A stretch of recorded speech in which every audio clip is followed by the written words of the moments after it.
This podcast is part of the Planet Broadcasting Network. Visit planetbroadcasting.com for more podcasts from our great mates.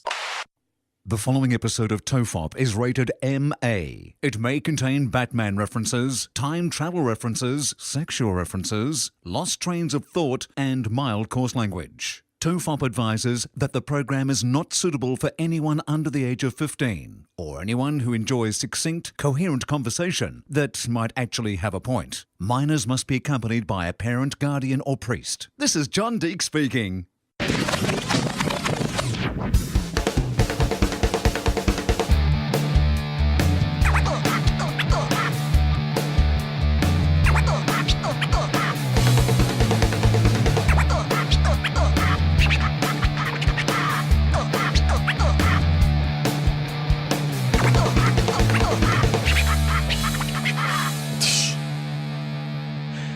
Everyone relax, this is TOFOP. I'm Charlie Clausen. I'm Wil Anderson. Hello, Charlie. Hello, Will. How are you? I'm all right, thank you. I'm all right. We're currently recording this during, I guess, one of the games in the American NFL Super Bowl. I guess what do they call it? Like it's a final Playoff? of some kind. Playoff. They call it playoffs over there, don't they?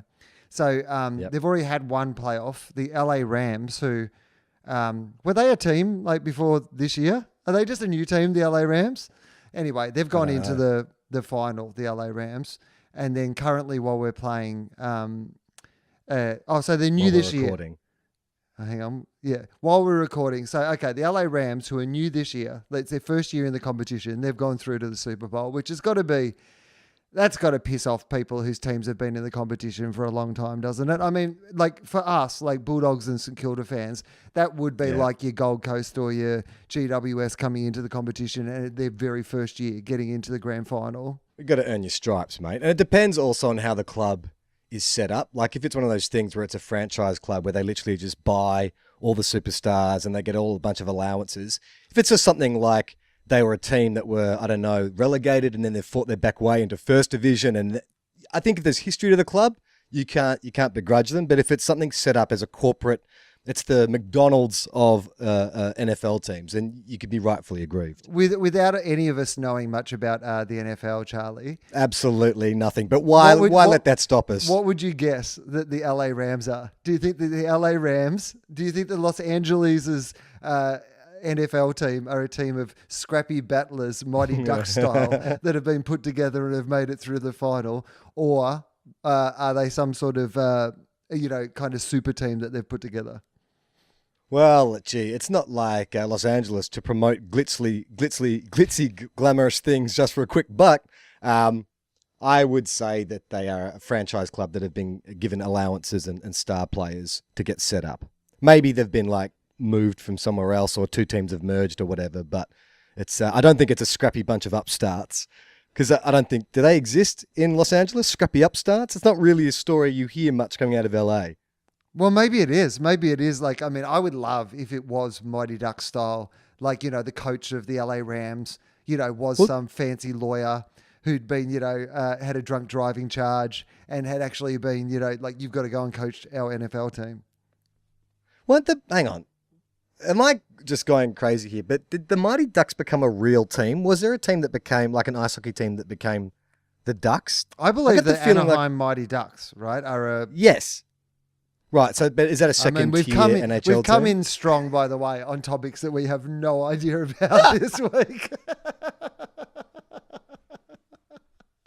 Well, to get us back on track, Will, to anyone who's been listening over the last kind of few months, you have heard the evolution of a man who was once happy-go-lucky and easygoing and considered himself youthful into a curmudgeonly old person. And that has taken another step this weekend because I can announce proudly, Will, that on the weekend, I yelled at teenagers for playing music too loudly. Now, were you at your home and they were playing music too loudly near your home, or were you just wandering the streets randomly yelling at young people? Yeah. Well, as you know, Will, I am the sheriff. Yep. So I go out in the middle of the night and I just walk past houses, and I feel if there's too much noise pollution coming from said venue, I'll just knock on the door and issue an infringement notice. You've still got your old uniform from Blue Heelers. That's right. Sometimes you put it on and just wander the neighborhood in your old Blue Heelers cop uniform and just be the noise police. It's all like tattered and faded, like there's patches of sewn up and stuff. It just looks disgusting. It looks like if a policeman fell asleep in a dumpster for 15 years and only just crawled out. And it clearly says Mount Thomas on it. But you just think people are going to be so shocked by the police uniform that they'll be fine with it. I've just stuck electrical tape over where it says Mount Thomas and just written the name of my suburb. Yeah. Sorry, where were the young people that you yelled at? Okay, so there's a few parts to this story. I sort of went in hot. I wanted some clickbait, but we can get into the details, and everything is not entirely as it seems. But it was early hours of Sunday morning, and I had just been watching Guardians of the Galaxy before I went to bed, and so I was asleep. And at about 5:30 in the morning, I hear like classic 70s rock and roll.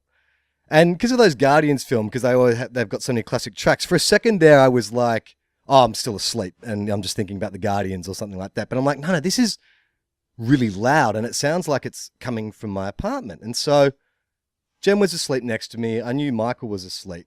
So checked the apartment. No, it's not there, but I could hear it. And it's like, is it coming from the rooftop? No, it's not coming from the rooftop. So I'm looking out the windows and I can't see it, but it sounds like it's in the apartment. So I go back into the bedroom and I look out the window across the road to see if it's, the rooftop of the other building. And then I cast my eyes down. And you got to understand, on my building, there's like this awning that surrounds the corner of the building. On the awning are like 5 teenagers sitting on like milk crates with a Yui boom, dancing and singing along to this track, like watching the sun come up, like looking down towards the water, watching the sun come up.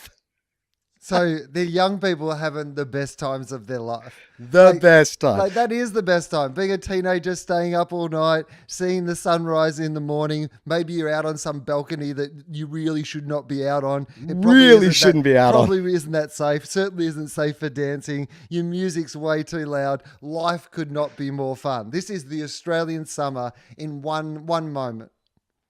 And let me just preface this as well by saying, like recognizes like, I looked down at those kids and I saw exactly what you just described. I saw that effervescence. I saw that you don't want the night to end. In fact, the sun's coming up, starting your day. There's so much potential. They've probably made plans for what they're going to do, all this kind of stuff. I get it. I mean, it's definitely by looking at their pupils, I really got it. I understand exactly the frame of mind that these kids were in, right? So Jem wakes up and she's confused as well. And so I tell her, there's some kids partying out, like out in the balcony. She's like, what balcony? I mean, on the awning. And so she sticks her head out and she's like, oh my God. And so she just stumbles off to the bathroom half asleep. And so I'm like, okay, well, now's the time to kind of like confront them. And I wasn't offended, right? I recognizes like, it's all cool. But I'm like, I've never got to yell at a bunch of teenagers for playing music too loud. Like, let's just have a crack. So I lean out of the window and I'm like, hey, it's 5:30 in the bloody morning. And the girl looks up, very shocked. And she's like, I'm sorry. I'm like, get inside and turn that bloody music down. And so they scramble, gathering up all their stuff, their cigarettes and their wine and stuff, and scrambling back in through the window that I assume that they've come out of, unless they just opportunistically decided to break into the closest window they saw. So Jen comes back in and she's like, why did you yell at them? And I'm like, well, I thought I could approach it from, hey, like cool guy, like cool teacher, turn the chair around backwards. Hey kids, just turn it down a bit. I understand you've had a good night. But one, I thought, is that likely to have an impact? Because again, like recognizes like. And when I was in that situation at that age, if a neighbor, in fact, I'm pretty sure a few neighbors came up softly and were like, hey, guys, and you take it on board and you probably have all the intentions in the world of turning the music down and getting everyone inside. But because it didn't make that much of an impact and you've got a lot of things on your mind at that time, easy to forget. But you don't forget the fucking dude who leans out and yells at you, right? All I'm hearing right now is these motherfuckers are going to steal your bin. That's what I'm hearing.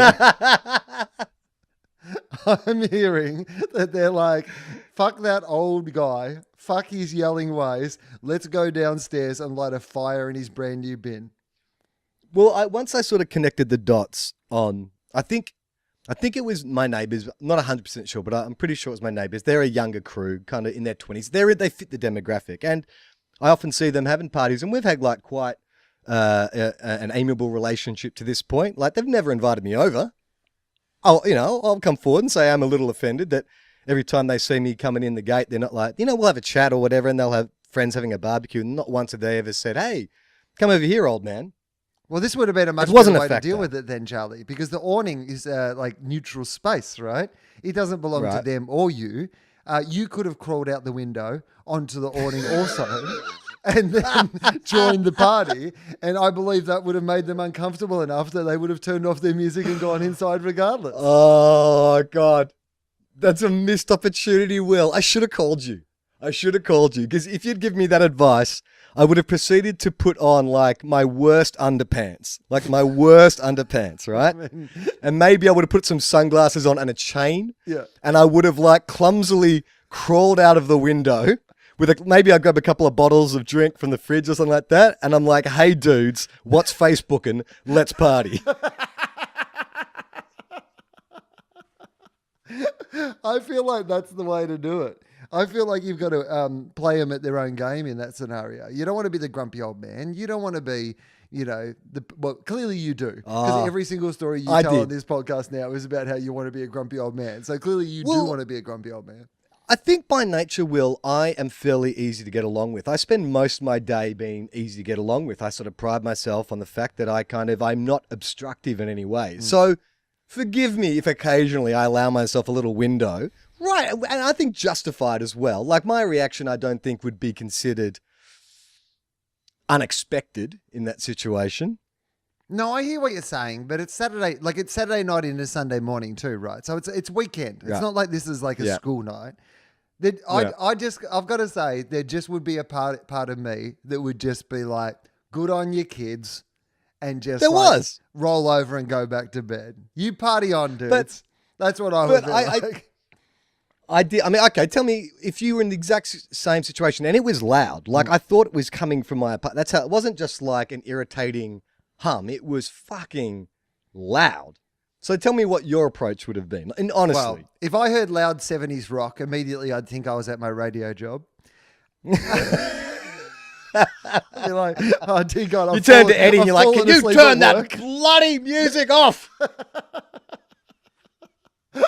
That's what I yell every morning when I'm at the radio station. Stop playing those Doobie Brothers so loud. Those Doobie Brothers. But you get it wrong. Those Doobie cousins. Yeah.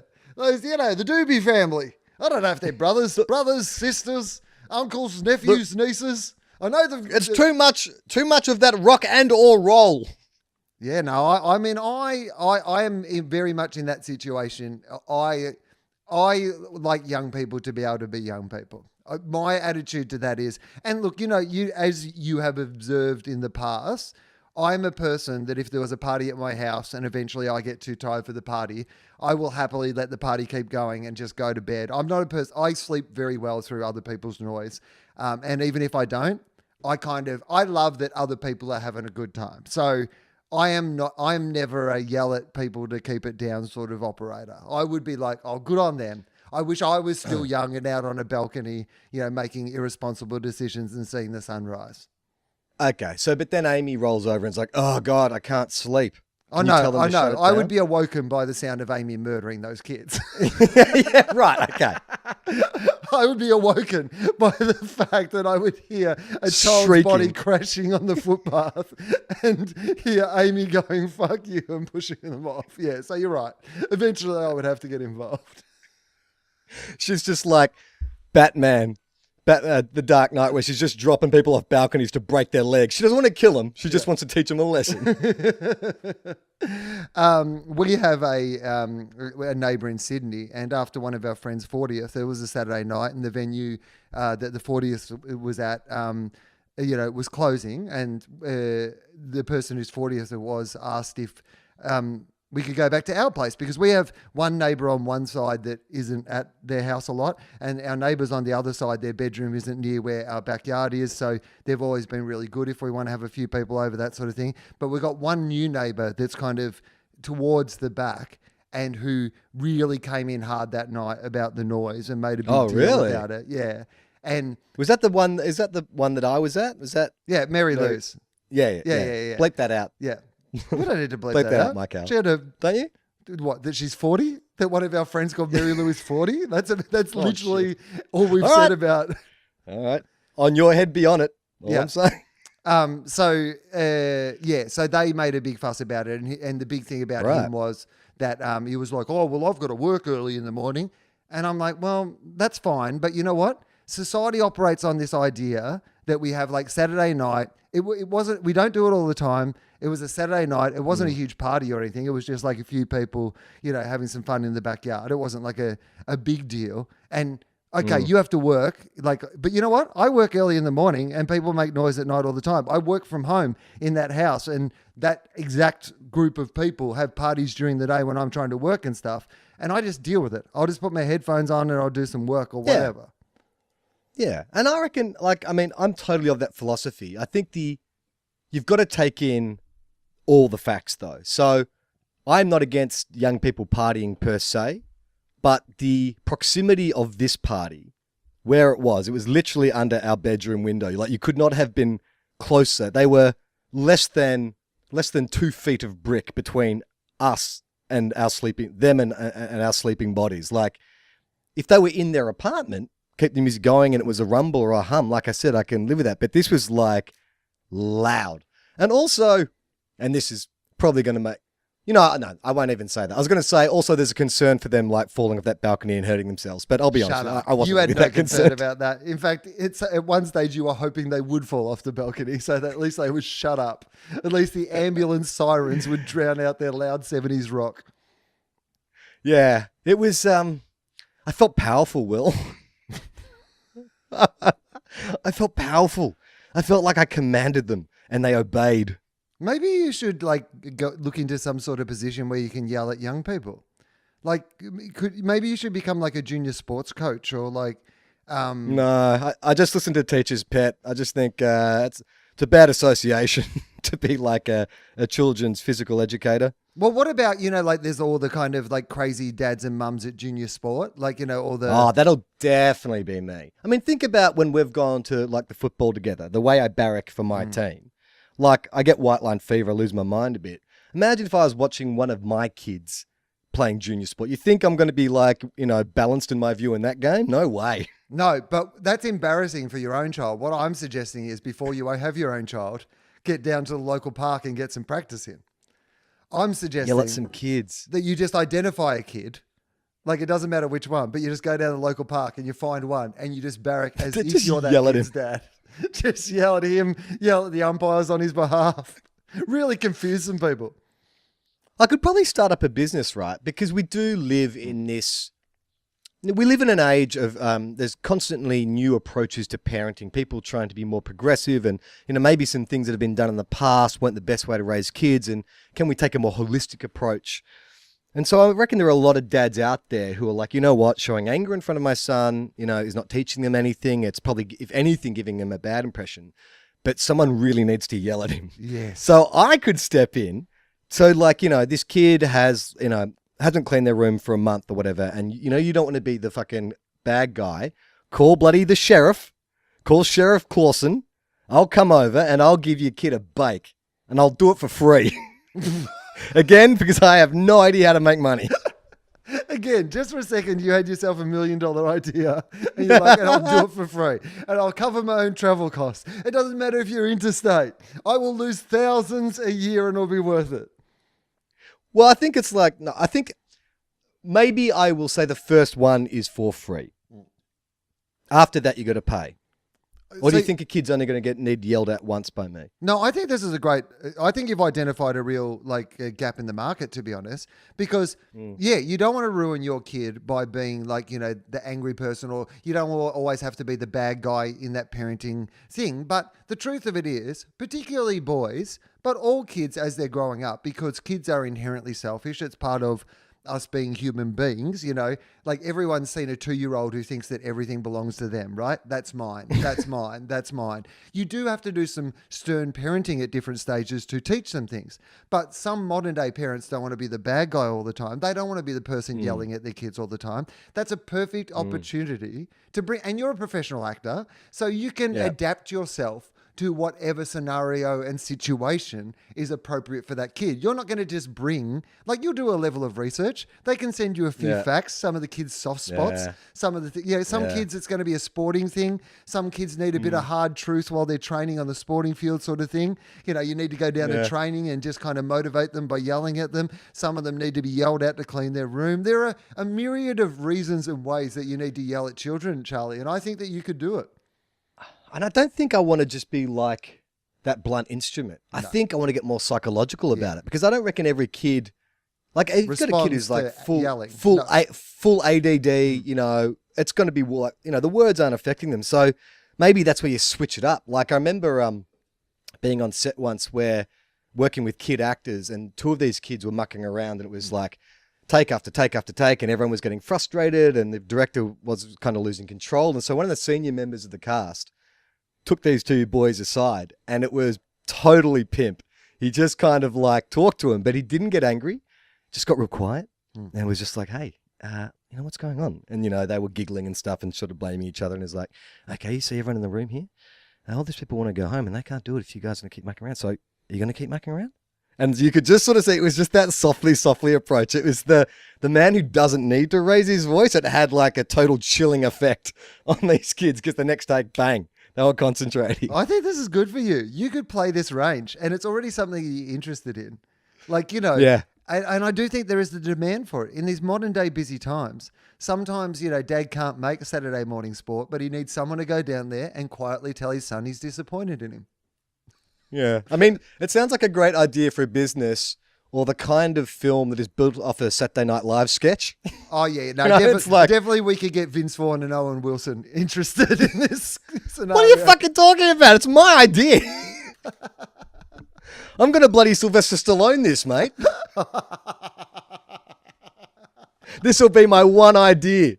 This is your Rocky. Yeah. Yeah. But you're selling it Yelling guy to people with rocky relationships with their children. Yeah, exactly. So that was a highlight of my week. But so I've got a couple more questions. So they immediately went inside and turned off the music? I'm pretty sure. I got to admit, it was because after I yelled at them and they apologized and started packing up, I sort of sat back in and I had a big smile on my face. When Gemma came in and asked why I was yelling, I was like, that was really fun. I mean, it was a game. And I also think too that in the age of those kids are doing what young people do, but they need to have some kind of opposition. You know what I mean? I think it's sort of in the narrative of their youth, when they look back in 20 years' time, they'll tell that story about, do you remember when we were dancing on the roof and that guy fucking yelled at us? It's not a story. When you're writing good drama, you have to put obstacles in front of your hero and their objective.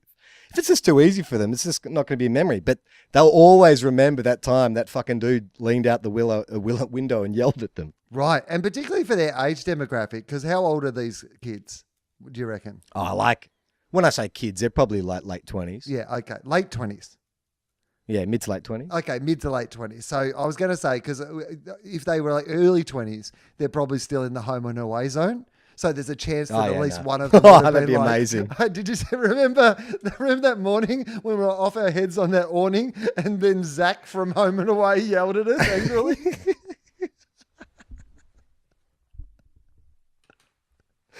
When I was still on Home and Away, I went to Splendor in the Grass. And because I was shooting at the time, I looked exactly like the character appears on TV. And there was more than one sort of very high, freaked out kind of young person seeing me walk past me oh shit, the principal from Summer Bay High. Yeah. And then they're like, hang on, I don't go to Summer Bay High. It doesn't matter. He doesn't have power over me. So they start yelling at me. I have no idea why. I'm not really angry at you. I'm angry at my own education and authority figures for reasons I don't quite understand. Hey, Mike Hell might be able to give us an update on what's going on in the NFL football game, because I did actually bring that up for a reason, not just because it was what we were talking about before we started the podcast, but the LA Rams are going through the Super Bowl final, and they are going to play against the Patriots. Now, so the Patriots, that's Tom Brady, and they're the team that are pretty much in the Super Bowl every year. So that's interesting to me. That's a pretty interesting game, right? It's like the superpower, Tom Brady. Every year they make the Super Bowl up against the team that wasn't in the competition last year. So who do you barrack for in that situation if you're a neutral? Do you barrack for the team that's always there, like America's team, the kind of like the Tom Brady, Mr. America goes home to Giselle, the Patriots, okay, or well, the brand new team? Let's translate into Australian and specifically into AFL. It is like Hawthorn taking on GWS. Right. So who do you go for in that situation? I think you probably go for the upstarts. People are just sick of the Patriots being there, so you go for the new team regardless. But I would imagine that because they're LA's team and there's a certain amount of resentment about Los Angeles from the rest of the country, that it might be one of those ones where it's a bit mixed. Yeah, I mean, I think it depends on the team. Like, the reason I said GWS, not Gold Coast, is that Gold Coast I don't like. Like, I don't care about any of their players. I don't know anything about their culture. But over the 3 or 4 years or 5 years of existing, I feel like GWS have shown more. I like more of their players. I like more of their personalities. So I know a year isn't a long time to get a bead on a team, but if it's filled with players that you don't like, the whole concept just feels like they're trying to just buy a flag or a pennant. What do they call it in NFL? A Super Bowl. A Super Bowl, right? The Super Bowl. You win a. Do you win a bowl? Yeah, I know, but you win like a shield. You win a grand. But you win a grand final. But you win a premiership. You win a cup. What is it? The World Championship? In America, they mostly call everything in American sports the World Champions. Like, you're the World Universal. Champions. Yeah. In the WWE now, there's a Universal Championship belt. I love that because it opens the door to extraterrestrial wrestlers. I want to see John Cena taking on Glandork 5. So you win, apparently, the Super Bowl. So you win the Super Bowl. That's what it's called. You win the Super Bowl. But is there a bowl that you win? Like, do you win some sort of bowl, and does it indeed have superpowers? Or is it just a particularly good, originally was just a bowl of soup, and over the years, it's become the Super Bowl?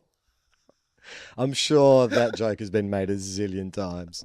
I bet you there's an ad campaign or there's some tie-in with Wendy's or something where it's like, our Super Bowl. I reckon the trophy is called the Lombardi Trophy, named after, I imagine, Vince Lombardi. No. It's named after the Forbidden Dance, the Lombardi. Oh, the Lombardi, the Forbidden Dance.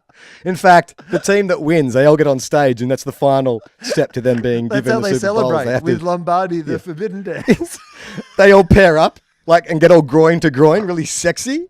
Da da da da da da da da da da da da da. That would be amazing. Suddenly I'm tuning in to the Super Bowl. Yeah. So you win the Lombardi Trophy and a bowl of soup. So as far as we know, in the NFL, if you win, you get a bowl of soup and you get to do the Lambada in the end zone. Da da da da da da. Sorry, every time you say it, you've got to follow it up with da da da da da. Is that the Lambada? What you're doing right now? Yeah. Is that da da da da da da da da da da da da? The thing I know about the Lambada was it was the Forbidden Dance. Was it actually the Forbidden Dance? Was there some sort of place where the Lambada was forbidden, footloose style? Do you think? This sounds like a job for Wikipedia. Michael, can you please bring up Lambada? Let's get some Lambada information. Yeah, Lambada, the Forbidden Dance. I want to know, whether it was actually forbidden or that's just a thing that people say. I mean, let's speculate on why it might be forbidden. I'm going to say it's a 300-year-old rule. Whoever was the king or the queen or the monarch at the time was very pious, and they're like, people are getting too sexy, putting their groins too close together. So I'm going to say this dance is forbidden. What's your speculation? Well, I imagine too it's to do with the sexual nature of it. It's always normally to do with the sexual nature of it. Although, here we go. Lambada. I've got it up here. Lambada is a dance from where, Charlie? Where do you think that the lambada comes from? So it's South America. Yep. What are they most known for exporting? Two things. Nuts and hairless vaginas. And you don't want to get your order mixed up. Because there's nothing worse than preparing for a party and you zip open your bag of what you thought was nuts and you get some hairless vaginas. Delicious salted vaginas. Brazil. Yeah, Brazil.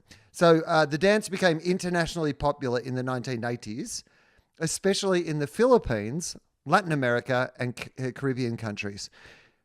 It has adopted aspects of dances such as foro, salsa, merengue, mexiques, and carimbo. Lambada is generally a partnered dance. The dancers generally dance with arched legs, and the steps being from side to side, turning or even swaying, and in its original form, never front to back, with a pronounced movement of the hips. So always front to front, I suppose. At the time when the dance became popular, short skirts for women were in fashion, and men wore long trousers. Oh, do you remember those times, Charlie, when short skirts for women were in fashion and men wore long trousers? What crazy times they were. The dance has become associated with such clothing, especially for women wearing short skirts that swirl up when the woman spins around. Typically, here we go. So the short skirts, when the women spun around, they revealed their 90s style thong underwear. Apparently. Right. That's why it was forbidden? I guess it was forbidden. Hang on, did you just say 90s style thong? Has the thong changed? I don't know. What? I mean, I'm just driving an old 70s thong, so I didn't realize they'd upgraded. I can't afford to upgrade to a 90s thong. Okay, hang on. I've been told to scroll down to Karimba here, so I'm going to have a little look at Karimba. All right, Carimbo. Carimbo, also known as the Forbidden Dance, from the time that Brazil was a Portuguese colony. Carimbo was a common dance in the northern part of the country.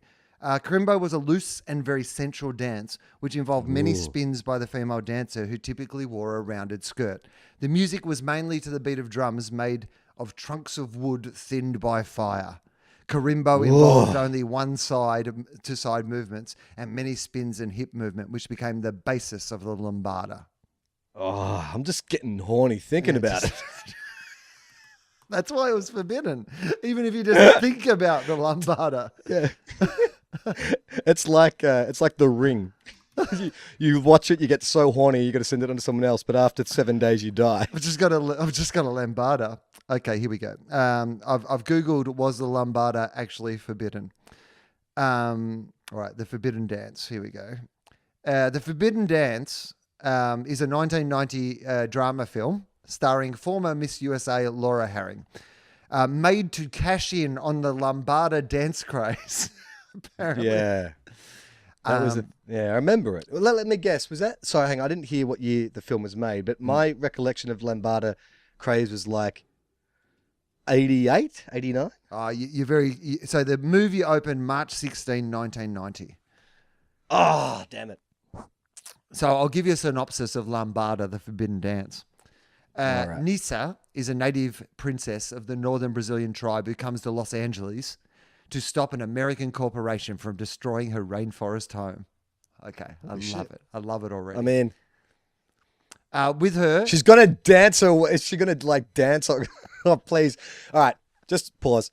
I want there to be a scene where she dances into the boardroom. There's a bunch of lambadaers. They go lambadering into the boardroom of the oil company or whatever, the foresting company or whatever, and they all dance in the boardroom. And by the end, the CEO's a crusty old man, but it takes off his glasses and they think he's going to say something mean, but then he gets up and he starts lambadering. He grabs his receptionist. I mean, you couldn't do that now because, of course, grabbing the receptionist without her consent would be considered harassment. But, the lambada will. Yeah, the lambada was only a forbidden dance by HR and the HR department. Okay, that's my prediction. Let's see what happens. With Nisa, is her tribal shaman, Joa, who uses black magic to get past the company guards. And see, what? Sorry. Is this, hang on, we just took a real left turn. What year is this set in? Is this a fantasy? 1990. So okay. Nisa comes to LA to protect her tribe, stop deforestation. With her is tribal shaman Joa, who uses black magic to get past the company guards and see the chairman of the corporation, resulting in his arrest. Okay, so, God, we need more details about the black magic. Like, what does that mean? Black magic could mean anything, right? Yeah. Do you think it's just like a Jedi mind trick? I mean, I guess so. These are not this is not the Brazilian lambada dancing you were looking for. Okay, so they get arrested, or he gets arrested. He gets arrested. For crushing the... So now Nisa is left to fend for herself in Los Angeles. With the help of Carmen, she finds work in a Beverly Hills mansion as the servant of an uptight couple whose son Jason lives only to dance. Oh, it's perfect. After spying on Nisa as she dances provocatively in her bedroom, again, a scene that you probably couldn't do today, Jason takes her out to a club. She is rejected by Jason's friends, and he is berated by his parents for dating the help. Okay, yeah, pause. Right. So Jason, she's just started this new job. What is she doing there? She's working as like a maid or whatever. Like, she's a maid, the help. Right. Yeah. Okay.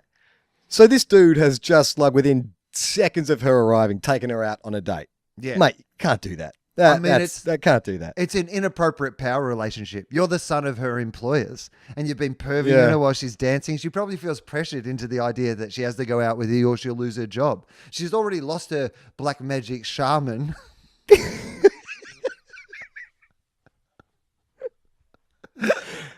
Okay, continue. All right. So Nisa runs away. Oh, hang on. She is rejected by Jason's friends, and he is berated by his parents for dating the help. Nisa runs away and gets a job at Ecstasy, a sleazy dance joint. I think those kids I saw on my awning awning might have visited to that club. Nisa runs away and gets a job at Ecstasy, spelt capital X Tasy, Ecstasy. Yeah. A sleazy dance joint / brothel.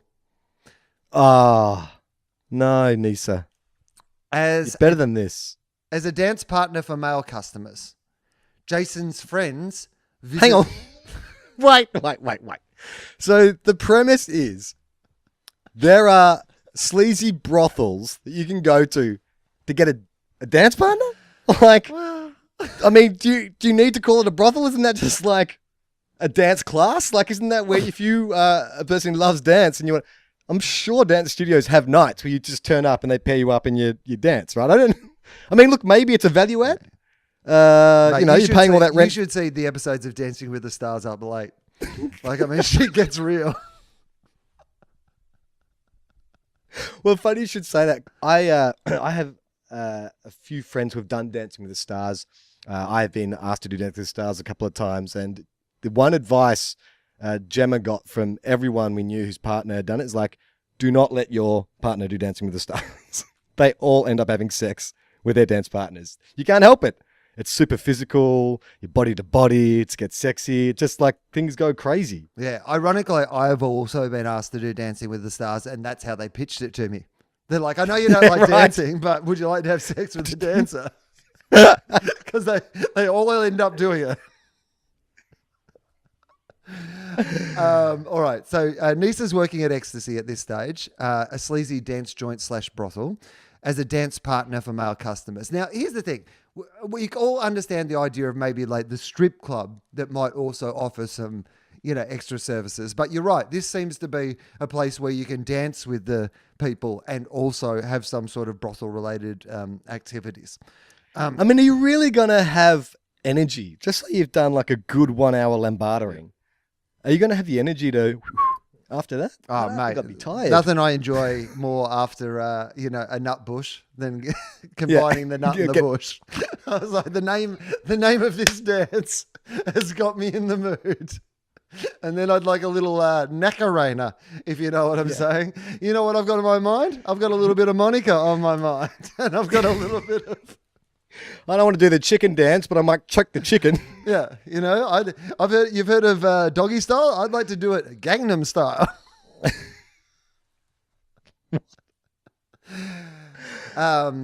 Okay, so Jason's friends visit the club and want to dance with Nisa, but Nisa refuses to dance with them.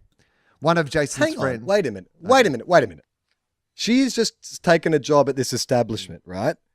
And they've said to her, look, if you are going to work here, you're going to get people asking you to dance or asking you to have sex. Now, look, we're not going to paint this like what it's not, but this is the nature of the business. Are you cool with that? And she's like, yeah, totes. But then she gets 2 customers in she doesn't want to dance with. And she's like, nah, I'm out. Like, come on. Come on. Well, here's the thing, Charlie. I think you're kind of right in that, like, perhaps they've said that thing of going, this is a place where people dance with people and also have sex with people. You can just dance with them. Like, you can dance and have sex with them, or you can just dance with them. But Nisa in this situation is refusing to even dance with them, as far as I can tell. But she's like, I won't dance with them. However, I will have sex with them. But dancing is precious to me. Can you imagine if you were Jason and you found out that your 2 mates, this chick who wouldn't even couldn't even dance with like 2 days ago, your 2 friends went and had sex with her, and she wouldn't even dance with them, but she went straight to sex. Yeah. You'd be feeling like because she respects you too much, Jason. Yeah, yeah, that's what she tells you. She's saving the last dance for you. So Nisa refuses to dance with them. One of Jason's friends becomes sleazy towards her. Okay, I'm just going to say I'm sure he wasn't cast in this role, but this is the James Spader role, right? Yeah. James Spader in that era was always the kind of sleazy, like preppy, toffee friend. I will look up this actor just so that we can see. Oh, so his name is Kenny Johnson, and you would recognise Kenny Johnson. He's been in a few things, and I would describe him very much as your poor man's James Spader. So you've absolutely identified. He's your budget James Spader. He's the sort of guy that this movie couldn't afford a Spader, but could afford a Johnson. Yeah, buy low, James Spader. Yeah. So, all right. So... she knees him in the groin. He becomes sleazy towards her and she knees him in the groin. Good. Later, the friends tell Ashley, Jason's girlfriend, and she runs back and tells Jason his little girlfriend is a sleaze working at Ecstasy. He becomes... Hang on, so wait a minute. Oh, so Jason had a girlfriend when he took Lambada Nisa out. Yeah. My Jason. But did he just want to dance with her? He must have just wanted to dance because he had a girlfriend, and Jason's meant to be honourable, right? They wouldn't have him trying to like work 2 girls at once. I reckon he just wanted to dance with her. Yeah, maybe he did. Maybe he just loves dancing. Well, think about it. When you read out his character description, he loves to dance. So that's his primary characteristic, is he loves to dance.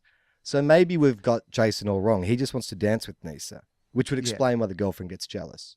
Yeah, or it might be one of those things where Jason's in a bit of a loveless relationship with this girl because he's with the girl he thinks he should be with, but all he really wants to do is dance, and he's finally met this other girl who loves to dance. And I mean, he literally met her for 2 seconds. Yeah. Well, I guess no idea about the rest of her personality. Yeah. Met her for 2 seconds in any other way. Spied on her in her personal quarters while she was working for his family.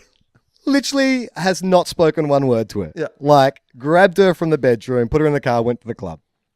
Okay, so she runs back, tells Jason his little girlfriend is a sleaze working at Ecstasy. He becomes morose, turns away from his buddies and girlfriend Ashley, and goes to Ecstasy to try to take Nisa out of the place. A bouncer beats up the would-be rescuer and prepares... Oh, God. This is a... Now... I don't know who's written this description for Wikipedia, but I will take exception with the word that they've used in this sentence, Charlie. Oh, God. A bouncer beats up the would-be rescuer and prepares to deflower Nisa. Why? Why is the bouncer suddenly turned on Nisa? What did she have to do with this? And why is he going She to being held. deflower? Is Is she such a. I mean, he should be looking out for Nisa. This bouncer, Yeah. right? And is she there against her will? I could have sworn that this was like a job she took, but now it's like the staff are turning on her. But Joel walks in. Oh, okay. Hang on. Who's Jason? Jason's the son, who just wants to dance. Oh, Joe is the shaman. Sorry, I was like, Joe is back. Oh, the shaman tries to get in and gets bashed. No, a bouncer beats up Jason, prepares the deflower Nisa, but then in walks Joa, the shaman, and magically stuns the attacker, which clears the place. So the shaman's got out of the pokey. The shaman's magicked himself out of prison and magicked himself over ecstasy. I have to see this. This sounds amazing. The shaman then heads back to the tribe while Nisa and Jason, now in love. How? Does he just like disappear in a puff of smoke? The shaman then heads back to the tribe while Nisa and Jason, now in love, prepare for a dance contest. Now, this is fantastic. Hang on. Can I just ask, what happened to the whole subplot of stop the deforestation? How did we get to this point? Is she's completely forgotten why she's in LA in the first place? Charlie, I am so glad you paused to ask that question because I am now going to complete this sentence. The shaman then heads back to the tribe while Nisa and Jason, now in love, prepare for a dance contest, hoping to speak out about the plight of the rainforest when they're showcased on TV. Yeah. There's nothing better than a half-hearted, mawkish crowbarring of an environmental message into this 2-bit Dirty Dancing knockoff. I mean, literally every 80s film is about some competition to save the rec center. And they've gone down that path. Let's save the forest with a dance competition. They win the contest, but the corporation's head stooge, and they've got a whole department of stooges, clearly, but he's the head stooge. He's in charge of the other stooges. They win the contest, but the corporation's head stooge, Benjamin Maxwell, kidnaps Nisa afterwards. Oh, God. Fucking hell. Poor Nisa. It's like every single... Like, I know people say not all men, but literally every man that Nisa meets tries to abduct her or take her somewhere against her will. Yeah, certainly in the movie Lambada, The Forbidden Dance, it is indeed all men. Also, Joe has gone home a little early for mine. This would be a perfect time to have your magic shaman around. Yeah. I know, literally he's like, okay, I'll get you out of the second act and my job here is done. Hey, mate, remember the whole reason I paid for your airfare from Brazil to LA was to fucking get save the forest, you dickhead. Like, you haven't even done that. First of all, you got arrested. Then you just luckily beat some dumb bouncer and now you've pissed off. Okay. So Benjamin Maxwell has kidnapped Nisa afterwards. Jason finds them and helps Nisa to escape. But, oh no, Charlie. Helps Nisa to escape, but twists his ankle. Oh, and that's a gender reversal. I like it. Ruining their chances of performing on the show. Sorry, I was thinking of a horror film where a girl twists her ankle. This is more Ralph Macchio and Karate Kid before the last big fight. Yeah, He's absolutely. done his ankle. Yeah, so they're about to save the rainforest through the medium of Lambada, the Forbidden Dance, but Jason has twisted his ankle, rescuing Nisa from the kidnapper. You are fucking useless. What a shit character. Pervy shit character that no one likes. Ruining their chances of performing on the show. Luckily, Charlie, what happens? Someone has to step up as her replacement, or the power of dance, like a bunch of Lambarderas come from... God, I don't know, Will. Luckily, Joa shows up backstage. Oh, right. So this dude just turns up when you need him. Heals Jason's wound with his black powers. magic. Like, all right, just pause for a second. What I love about this film, as a writer, I recognize that you run into certain kind of dead ends plot-wise. And it's like, oh shit, how do I get out of this corner? This writer's come up with a great solution. One of the characters is magic. And every time I've written myself into a corner, he turns up and magics them out of it. Brilliant. Every script I write from now on is going to have at least one character who's magic. He just turns up. And says he's going away, but doesn't go away. Luckily, Joa shows up backstage, heals Jason's wound through the power of black magic, and the dance goes ahead as planned. The crowd loves them. Nisa's, oh, this is the best. Nisa's king father joins on stage, and they start a boycott against the destruction of the rainforest, and everyone gets into the lambada. So they do. I predicted this, right? They all start lambarding at the end. Does it mention if one of the head goons gets up and starts lambarding? It doesn't, but I'm not ruling it out at this point. Or the fact that one of the head goons is sitting there and then Joa comes over and black magics him and then he gets up on lambarding. Oh boy. Wow. What a cinematic classic. Hey, do you want to hear some mail, Will? Oh yeah, sorry. I need to quickly. Actually, you know what? I can tell more about this next week. But we mentioned the Super Bowl, but it's a couple of weeks away, and I have a little story about the Super Bowl that I will. All right, we'll tease it for next week. But let's do a little bit of mailbag. The Patreon mailbag is overflowing this week. People are desperate to get their hands on a TOFOP sticker sheet. Oh, and a bit of homework. Have you watched the Fire Festival documentaries? No. Okay. Not yet. No. So by next week, watch the Fire Festival documentary, either the Netflix one or the Hulu one, whatever one you can get to. I've watched the Netflix one. I am about to watch the Hulu one. If they made another 5 documentaries about the Fire Festival in between then and now, I would watch each and every one of those as well. We need to talk about the Fire Festival and the documentaries, but we'll do that next week as well. All right, well, we have enough time for your Super Bowl story and your Fire Festival next week, or should we get your Super Bowl? It's going to be a big show next week. We might not have a lot of time for mailbag. That's all I'm saying. Bit of sizzle. Yes, okay, so we've had a big response. Everyone wants a sticker pack. Remember, the best Patreon email we get decided by Will and I will While get you're a TOFOP doing that, sticker. I'm just going to go to the fridge and get a drink. But you continue just telling people about it, and it'll take me 3 minutes, and I'll be back. Yes, I just need to remind you guys, when you are sending us a message on Patreon, can you please include your address? The first couple of winners we've had, I've had to remind. It's not a big deal, but just remember at the end, in the off chance that you have the best letter of the week, remember to send me your email. Will is still coming back from the fridge. He's moving quite well. He's got himself a drink. I'm just vamping now, but he's putting his headphones back on. And we're back. So this is from regular contributor Esteban Gallante. Oh, yes. I love it. I love Esteban. Hello, Will and Charlie. I recently read the book Lolita by Vladimir Nabokov. That book by Nabokov. What song's that from? I mean, the way you... is it Lambada the Forbidden Dance? Is it Lolita the Forbidden Teenage Relationship? I read Lolita. I found it very disturbing. I looked up the book on Wikipedia and I found out that there is a film based on the book, but I think it might be a little weird to watch. Ha ha ha ha ha. Are there any books or films that you guys find disturbing that are part of the lexicon?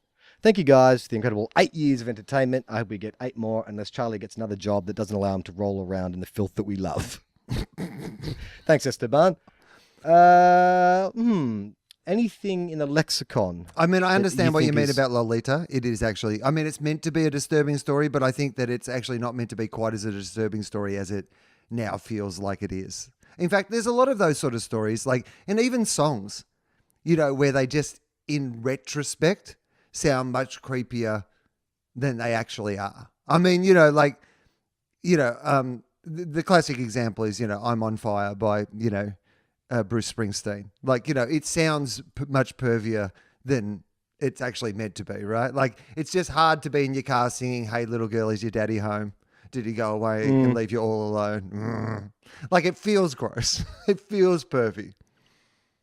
Yeah, it's one of those things too where, like, so much of the stuff that we grew up with is problematic, but you can let it exist in its own context, in the context of when it was made, right? Not to say that that was a better time, but it's just like, well, this is just how people thought back then. It's basically entertainment's version of the grandfather who you feel like is too old to change their ways. Nothing's going to change it. It's just the way it is. Oh, yeah, but there's a lot of like old movies that if you watch them through today's eyes, like, you know, for example, see, if you watch the Indiana Jones films now, fresh, as if you'd never seen them before, you'd be like, there's a few problematic things in here about the way that Indy, you know, treats particularly female characters. And I'm pretty sure he's having sex with a whole bunch of his students and a whole, you know, there's movies like that where you're like, Hang on. Is that true? No, he's got a student that's in love with him. I don't think he's having sex with her. Mate, there's she a lot blinks at him and says, I love you. There's a lot of implication in that like Indy, you know, just anyway, the point. Oh, you know what?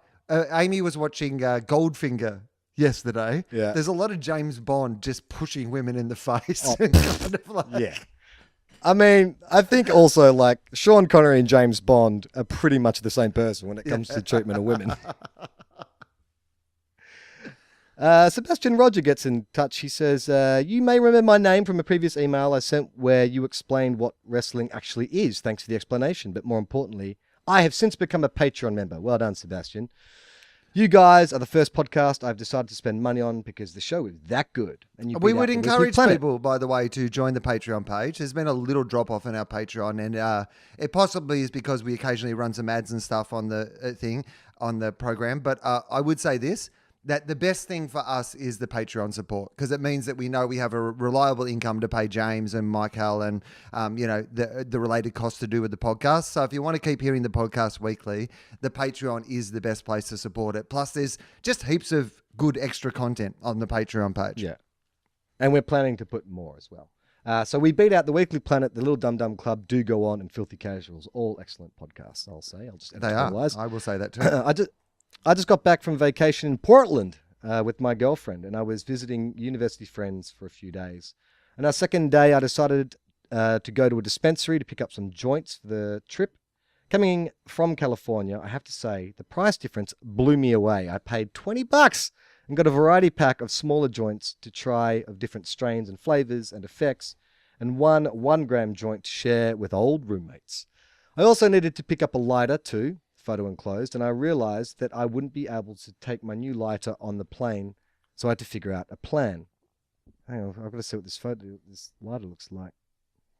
Can't see. I don't think he's attached the photo. Anyway, my girlfriend doesn't listen Bloody to the stoner. show. Probably thought he did. Off his head on wacky tobacco. My girlfriend doesn't listen to the show, but one of her favorite moments I shared with her comes from a live episode you did with the Dollop. Well, I guess he means you, because I haven't done a show at the Dollop yet. It ended with a story from Will receiving some medicine from... Oh, no, this is true. When he says the Dollop, it's when they did our show. It was a TOFOP Live. It ended with a story from Will receiving some medicine from a fan and mailing himself the medicine in Montreal, but sending it with soap and coffee. The fan was named... Do you remember the name? No. That you invented? I can't. Really? I actually can't You invented remember. this guy. Yeah, I know, but Liam- I've invented a lot Liam of things. James. Oh, it was Liam James, was it? Okay. Yeah. Well, that is my go-to alias. This sparked an idea, and in true TOFOP fashion, I was going to mail myself the lighter, despite that being way more expensive than buying a new lighter when I got home. I went to the post office on my last day, asked the cashier for an appropriate package to send my lighter to myself. It may have been the effects from the joints, but I felt suspicious sending a letter to myself, so I sent the letter as Liam James. My girlfriend and I had a good laugh at the situation. I thought you'd like to know how far your content reaches. I hope you enjoyed the story. Best of all the best, Sebastian. P.S. I'll send the photos through regular TOFOP email. Okay, I'll have to keep an eye out for that. Well, but also, here's what I don't understand is why couldn't he just take the lighter with him? Because I have a whole bunch of lighters that I think you can take one lighter. It's just, you can't take a whole bunch, but one lighter's okay, I think. I'm looking at this lighter now, and I can't see why he would, not be able to actually just take that with him on the plane. I take lighters with me on the plane all the time. What lighter are you looking at? There's pictures. Mike Hell's just put it up. There's a picture of it just there. Oh. And I don't my message window. I have lighters from dispensaries. One of my favorite lighters, it might actually be here on the desk, is like... Thanks, Markel.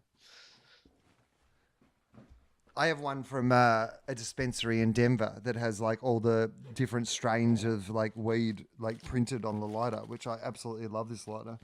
And no, I don't have it here. Good podcasting, Will. Great content. Me rummaging through something and then not finding it.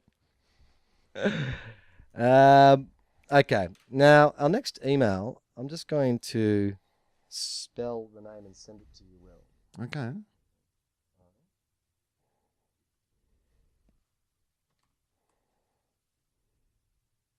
Okay. So our next email is from, how would you pronounce that? I'll spell it out for people listening at home. It's Ceiridwen. Now, that's obviously Gaelic, I'm guessing. I'm going to say Seredwin. Seredwin? Seredwin? Seredwin. Seredwin. Sir Edwin. From Sir Edwin. She or he? Or they? Yeah, or they. That's fine. Or they? Writes, hey, Charlie. Take and that, Will. Louis After C.K. listening- They. We're fine with it. They, them. Mostly Them. because we don't know if Sir Edwin is a girl or a boy, but they. After listening to episode 226 while walking my dog today, I felt the need to complain. Yeah, I know. Fuck off. It's a free podcast. I'm complaining about an incredibly specific problem you've caused. After the riff about Will's body being a shitty theme park, I now have the jingle from the old Gumbaya Park stuck in my head. Oh, how did that used to go? Gumbaya Park, it's a place to be. Gumbaya Park, Gumbaya where the city Park. meets the country. Oh, was it? Well, Gumbaya Park, it's for the family. And then I remember they'd list off all the attractions. It was a it's all giant the stuff you peacock. really like. Did you ever go to Gumbaya Park? I can't remember. I think I did. Is Gumbaya Park the one that had the toboggan, the dry toboggan? Yeah, the dry toboggan, which was absolutely shit house, and the giant It was peacock. awesome. What are you talking about? I love the dry toboggan. Really? Yeah. Nah. How old were you when you went? I was like 8. You were I reckon I 25. was like in my early teens. Yeah, so Right. hang on. I've got the Gumbaya Park TVC here. Let's see if I can... Where the city meets the country, a great day out with Mother Nature's friends. Gumbaya Park, where the fun just never ends. Get ready for good times, fun times.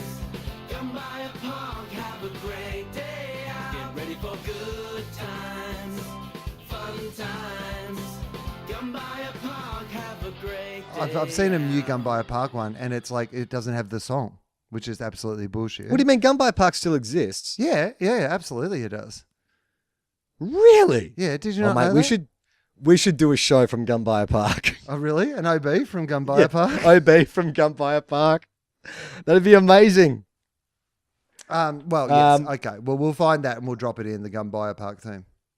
So Serwin, who obviously you drove her nuts with the mention of that in 226, we've given you a nice little refresher there. She says, I haven't lived in an area where Gumbaya gets advertised since 1997, so I didn't even realize the song was still stored in the back of my mind.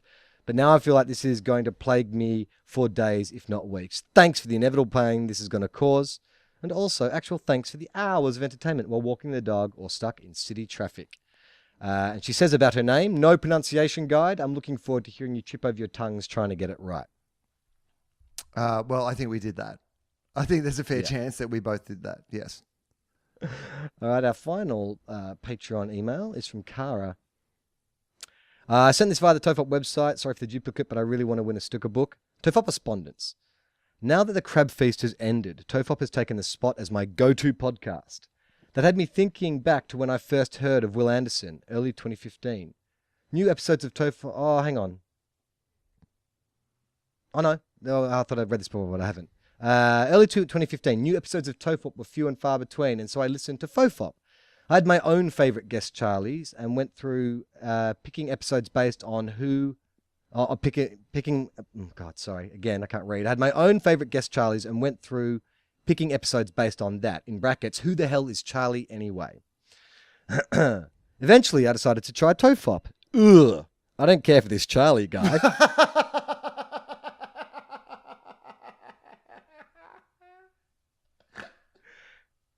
He is my least favourite Charlie. And then I don't know what it is. It looks like just gibberish, but it might be an emoticon of like vomiting or something like that. I'm pretty sure it's something like that. Fast forward a few months, and I was firmly invested in TOFOP and the crime-fighting duo of Charlie and Wil. I even went back and listened from the start, and yikes, I'm still here. So I assume that's having given me my lashes. She's now serving me some sugar. Well, also what I would think is, Charlie, she might have discovered in that situation that, because if she's come from the Crab Feast, she's probably come from one of my appearances on the Crab Feast. And one of the appearances that I did on the Crab Feast was one with Kumail at the Bridgetown Comedy Festival, where I told the story that I believe we told in the very first TOFOP episode, which is me hitchhiking at Coachella and, the guy picking us up with the eye patch and shots out of the eye. So she would have eventually heard gone back. If she's gone back to TOFOP episode 1, right. I think she would have heard where that story came from. I believe it was lacking that one ingredient, Wil, where I suggested that you were sucking cum. Yeah, that did not come up on the Crab Feast. Found it hard to get Kumail to bring that up. The two of you have taught us Americans so many useful words and phrases. Rock up to mean to arrive at a party. Wrapped as in I am happy. Pash as in kiss. And of course, bin. Most in the US say trash can. Are there any American phrases that you and Wil find amusing and wish you could use in your everyday vernacular? I like cockamamie. I don't know if that's particularly like US. It's definitely not probably current US, but I remember watching I think it was like Warner Brothers cartoons, and they'd always talk about someone being cockamamie, and I just think it's such a fucking great word. I'd love to bring it back. Cockamamie. I have got to say I've got a real soft spot for, and I guess this isn't particularly an American, word necessarily. Well, I think it is. I think it's probably an American word. I think it's an American term, but I love filibuster. I am absolutely fascinated by the idea of a filibuster. I love the concept of it, in the, American politics, but I just like the idea of dropping in the term filibuster in a general sense. Yeah, and they've got the best theme song.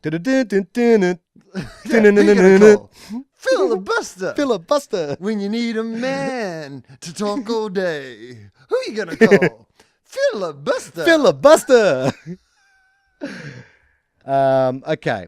Thanks for all the years and hours of Batman and robot content, plus all the tips on how to make no money via a pretend radio show. Could you please play the Everyone Read Facts theme song for us again? Michael, you have my permission. To play the Everyone Read Facts theme. Do you have time for a couple of regular Charlie, emails? Can I quickly tell you something? There's some new feature on the Skype where it's a bit of I don't know what it is, but it's their version of Siri or the Microsoft paperclip or whatever, where it's a ring-like circle. I think it might be called Cortana, perhaps.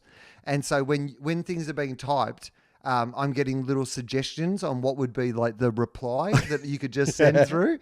And so Michael has put up the origin of the word is French. I assume that is the origin of the word filibuster, maybe perhaps is French. Yeah. And filibuster.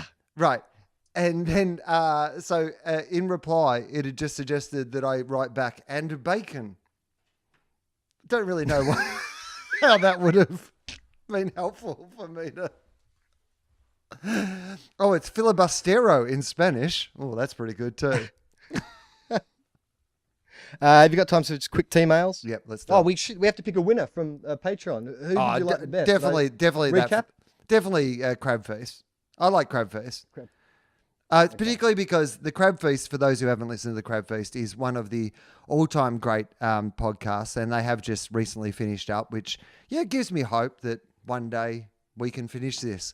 But it's a brilliant podcast. You can go back and listen to all the Crab Feast episodes, but both of the guys from the Crab Feast have started a new podcast.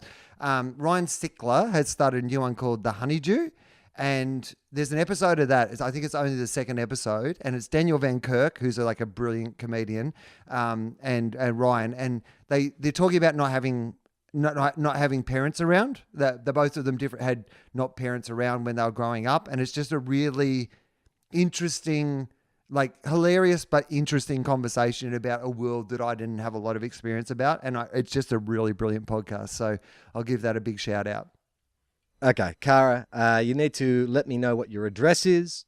For anyone who plans to write into our Patreon message window, remember to include your address because you could win a sticker book. You know what? I might make a little video this afternoon just showing people exactly what's on the line here because I think once you see the quality of the sticker book, and also for past winners of the sticker book, could you just send us some photos of where you've placed the stickers? I know some of you are like collectors and you've probably bagged and boarded them straight away, because they're limited edition, 1 in 50.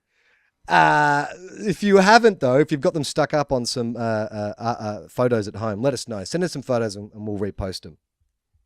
All right, some quick T-mail, Will. This is from Nathan. He says, cassette tape in the subject line. Hey, TOFOP, whatever happened to releasing a TOFOP on cassette tape? Are you still going to do that? Also, why can't Charlie read? Isn't he like 40? Well, joke's on you, dickhead. I'm 41.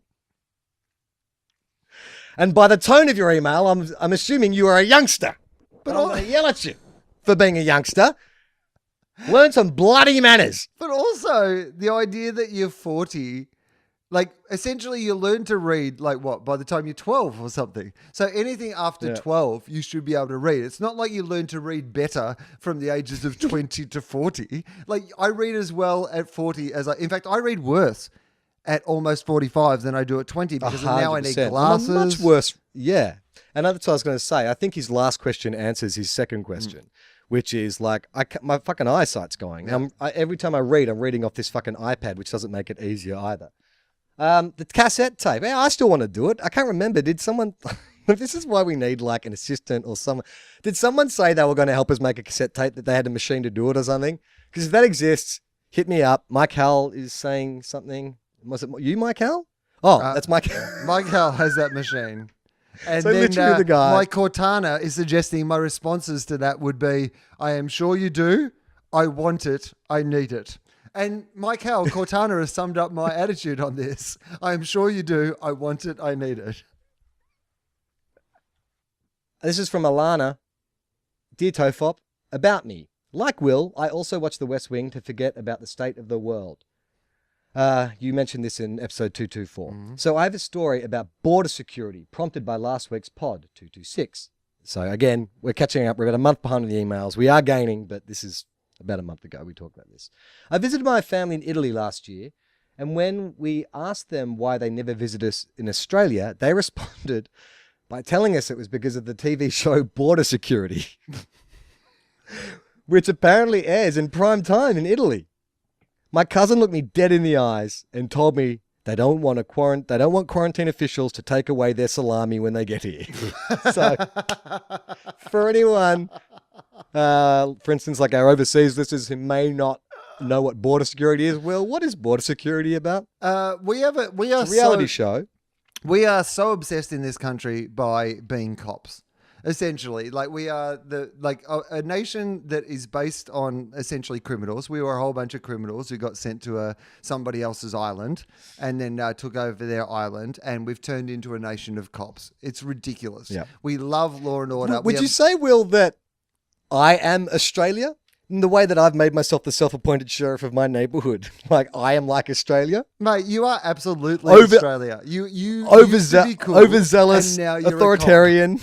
Couldn't be more Australia. You've used your privilege to become a cop, and that sums up our country more than anything else in the world. And one of our more popular shows is essentially people coming through border security in this country and being filmed and interrogated by border security. That's like a popular TV show, and it's mostly generally people who elderly foreigners who don't understand that they can't bring their medicine into this country. What is this obsession with bringing miscellaneous meats into Australia? From the surprise suckling pork in the additional suitcase through the John West rejects in the handbag. Is it an act of malice or a simple mistake? Is it really, oops, the spit roast must have accidentally slipped into my backpack, or actually, fuck yes, I've got the Peking duck in, boys? Well, firstly, Please enlighten me. I need to point out spit roast means something completely different in this country. So I wouldn't just be casually using the term spit roast at border security, or you might be making a very up late X-rated episode of the television show Border Security. You know what it is? We have very strict quarantine laws in Australia, and the reason is that we don't have there is a lot of diseases because we are an island in the middle of nowhere, and we have very specific flora and fauna. There are a whole bunch of diseases and stuff that we do not have in this country, and that we're very strict about preventing from coming into this country because they'll destroy the natural habitat. So there is good reason for it. Australia is like a big enough country that when you go from state to state, you have to dispose of certain fruits and stuff. Well, like it's that diverse. I went to Tasmania on the weekend, and there are things that you can't take into Tasmania. Like you can take them out of Tasmania, but you can't take them into Tasmania. So essentially everything in Tasmania is fine. You can take that back to the mainland, but the shit from the mainland you can't take to Tassie. Yeah, fair enough. Last team mail for this week is from David. He says, "Hey TOFOP, here's another tantalising TOFOP tidbit. Wil and Charlie, or Charlie and Wil, I still laugh about the episode where you managed to talk about the order of your names for ages every time you read any TOFOP correspondence.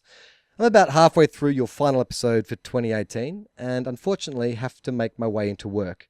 Your riff on French accents and whether you're big in France has me absolutely in stitches. This often happens when I listen to TOFOP during my commute. I drive about an hour each way. Ooh, brutal. So I just wanted to say thank you for the laughs. You guys keep me equal parts entertained and in a constant state of worry about the eventual rise of robot overlords.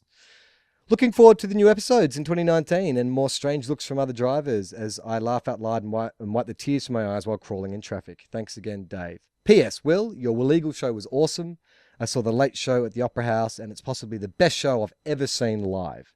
And in brackets, I'll let you guys speculate on how many shows I've seen live to compare to. I'm going to say that was the first thing you've ever seen. Thousands and thousands. He's seen every single live absolutely show. The first time. He has been in a coma since he was 6 years old. He came out.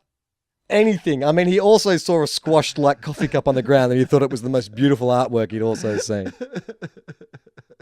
All right, let's wrap it up. Wil mentioned it earlier, but yes, Patreon is the best way to support the show. So please go to patreon.com/TOFOP and sign up to become a Patreon member. Not only do you get lots of bonus content, but you help us make this show. And we like doing it, but we need your support to keep on doing it. Like Wil said, I've been keeping track of the figures. There's been a little dip in the past 2 or 3 months. Understandably, it's Christmas time. Not everyone can spend. But just if there's anything left as you go into the new year that you could throw our way, we'd really appreciate it. Yeah, absolutely. And I'm on tour at the moment, so you can come and see my brand new show, which hopefully will be even better than Illegal, although I haven't done it yet, so I can't actually promise that's the case. But I hope it will be. It's called Wil Informed. I'm in Hobart, March the 8th, and then Melbourne International Comedy Festival is the first major run of that show. So buy some tickets to that. That'd be great. We're on Facebook. We're on Twitter, individually and as TOFOP. And I think that's everything. I'm Charlie Clausen. I'm Wil Anderson. Now we're here after the credits, Charlie. Yeah, we're here because we have a correction.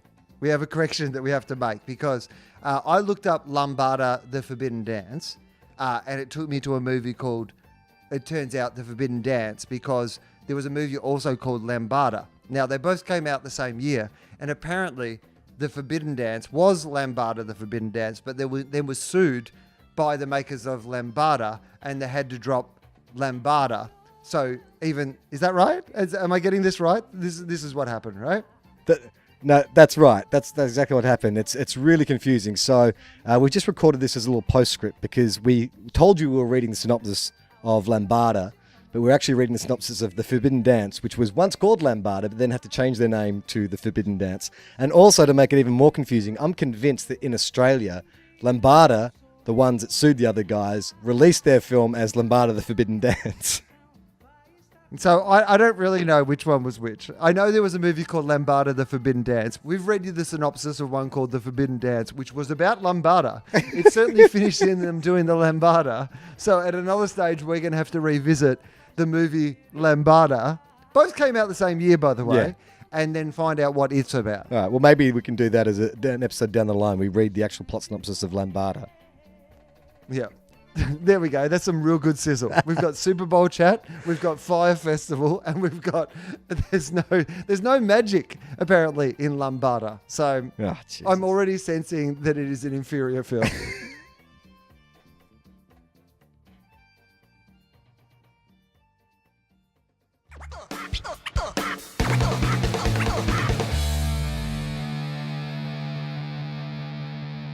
This podcast is part of the Planet Broadcasting Network. Visit planetbroadcasting.com for more podcasts from our great mates. I mean, if you want. It's up to you.